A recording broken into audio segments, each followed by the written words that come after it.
Good day, ladies and gentlemen, and welcome to the show on this Sunday, July 24th, 2022. Thank you for tuning in. I'm glad to have you guys here. Got a new camera working here, and got new audio equipment. And maybe it's sounding pretty good. You guys, what do you think? Pretty good? Anyway, going to get started here, and we're going to open up charts. We're going to, let's see, open up the charts right here. Let me see, what story do I want here? Didn't get clicked off of my story, did it? Zero hedge, we're looking at, it looks like they're going to declare monkeypox a global emergency, it says here. Says who's? Tedros. He said, to declare monkeypox global emergency. We also have, it says, Biden approves 16th weapon transfer to Ukraine. Total security aid now over $8 billion. More HIMARS systems. Over 500 new tactical drones. So as the Ukraine war continues on, marching on, we've got some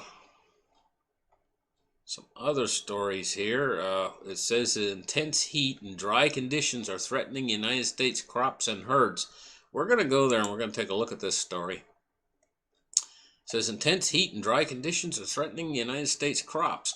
Now you look at this field, this farmer's field. It's corn, obviously. And it looks like it hasn't been planted that long ago. But it looks like the water's just basically completely dried up from the field. I'm going to tell you, I don't know what they're going to do out in the West with places like Hoover Dam and Lake Mead and stuff. The water level's dropping so low. It says, intense heat over the past week has put large portions of the United States, particularly the South and West, at risk during an important period during the Midwest crops growing season. It's a very important period. This is what they call the vegetation stage. This is when a plant changes from a seedling and grows into a full-grown plant. And if it doesn't receive moisture during that time, it becomes stunted. So it says in parts of Kansas, Oklahoma, Texas, and other states, the heat is exacerbating longer-running drought conditions, putting immense stress on livestock and parching pastures, and forcing ranchers to spend more on supplementing feed for cattle. More feed, or have to buy more feed for cattle rather than just letting them go on the range for food. Oklahoma City ranchers Charlie Swanson says temperatures have exceeded 100 degrees every day this month, including a 114-degree scorcher on Tuesday. When combined with virtually no rain, the heat is roasting his pastures and killing the grass that his cows forage on. The high temperatures come as Oklahoma ranchers are already paying more for feed and fertilizer and fuel and other costs. Now, you see, this is happening at the exact same time we're losing an awful lot of grain products and stuff, things that come from places like Ukraine. Ukraine's also turning into a money pit. You know, 8 billion so far. Was it those HIMARS systems? I heard the Russians took 4 of them out. Just gone. You know.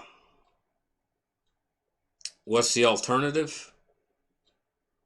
You know, let Russia win? Is that the alternative? Because I don't think they're going to stop. I mean, they just keep marching through and then hit Poland, and the same thing could happen as World War II. None of us want to see a World War II scenario played out over again, of course. How many millions of people died during World War II, you know?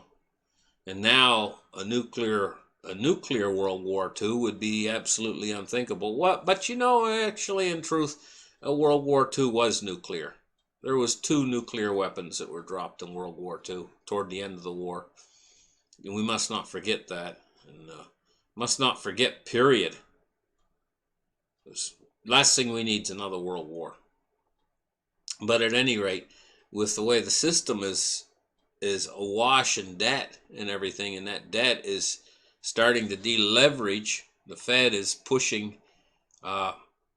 Let's get on. Let's take a look at some other stuff here. We're going to talk about the shale oil production in the world, in the United States specifically.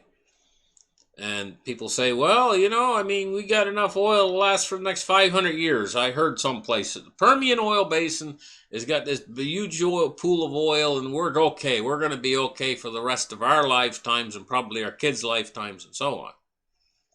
Well, you ever heard of something called overprojections? Let's get down to the real nitty-gritty of it and everything.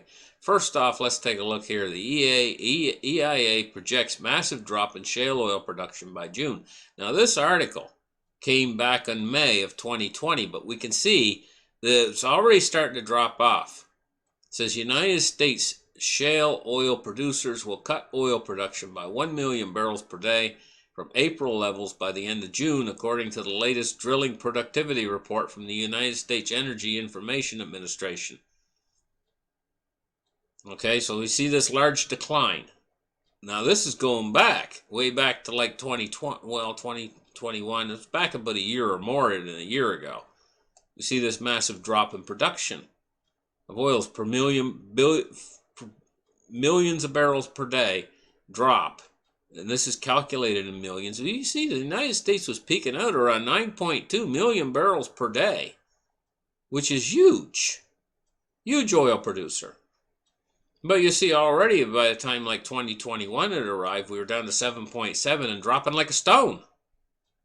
So this is where we get in the situation we are today. Let's take a look here. Texas and New Mexico shale basins hold 49 years worth of oil. Yeah, but. See, and this is where we get to this thing where all these people say, oh, we got all kinds of oil for our generation and the next generation of kids and everything else. 50 years worth of oil in Texas. Yeah, you might have 50, but you got to read the small print. It's like anything, you know, if you got to read the small print. It says the largest oil field in the United States holds as much as 49 years worth of oil at current production rates, according to data from a report released on Thursday by the United States Geological Survey.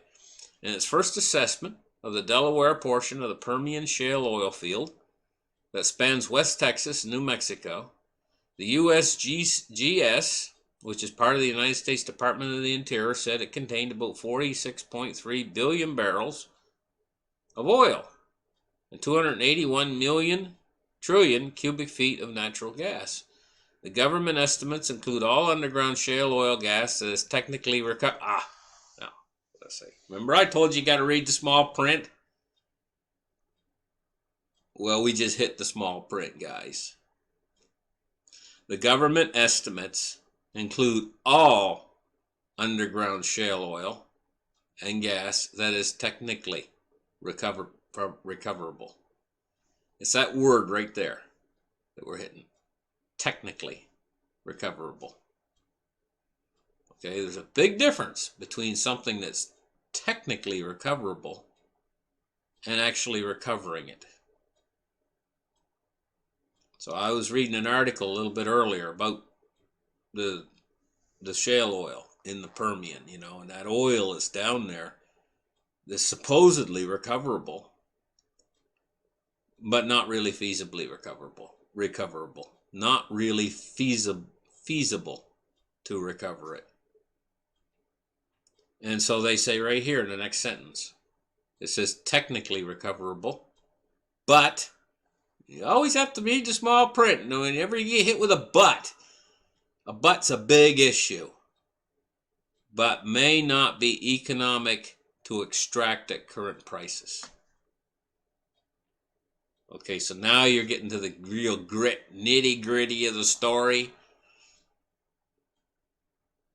That there's not the oil you think there is out in the Permian Basin. Yeah, there is the oil there, but it's only technically recoverable, and it's not economic to extract it at current prices. What would the price be? What are we going to pay for this stuff? Well, you better get used to the $10 a gallon. Because look, the Saudis now got us over a barrel, right? And unless our economy slides drastically from where it is right now, so that we have demand destruction on oil, which I'm not saying is impossible, then we're going to be faced with this situation where they got us over a barrel, and they're kind of the Saudis. It didn't help that Biden went over there just in the last few days and called them liars. You guys, you just imagine all those sheiks sitting around the table and everything, very proud people and everything else. This isn't working right. Something's not working right here. We're basically, if we're not careful, we're going to have a petrodollar that's sunk down the toilet, ain't worth nothing anymore if we're not careful. And we're going to have, on the other side of this coin, oil prices that are shooting through the roof and causing a hyperinflation. Massive hyperinflation. Because right now, our economy, we've still got prices rising on one end, but the economy's sinking on the other end, and this is causing a stagflationary problem in the economy where people are just losing their jobs, they're losing their money, they're losing their mind. And at the same time, prices are still going up like there's demand out there. We got to have tremendous demand destruction before we're going to turn this thing around. Well, the Fed doesn't mind trying to do that anyway, So we got this tech. You can't rely upon this oil here completely. They might be able to squeeze, at these kind of prices, they might be able to squeeze a few billion more barrels out, before the whole thing starts to dry up on them and they have to go for deeper resources. So this is a huge problem coming up. And listen, guys, I hope you enjoy my new camera equipment here. I'm getting a sense of it today here on Sunday. We'll be looking through the pet pictures tonight and seeing what we can post tomorrow for the show tomorrow. The regular market report. This has been your Sunday show. Thank you for listening. Like and subscribe, and we'll catch you guys in the very next episode. Bye-bye.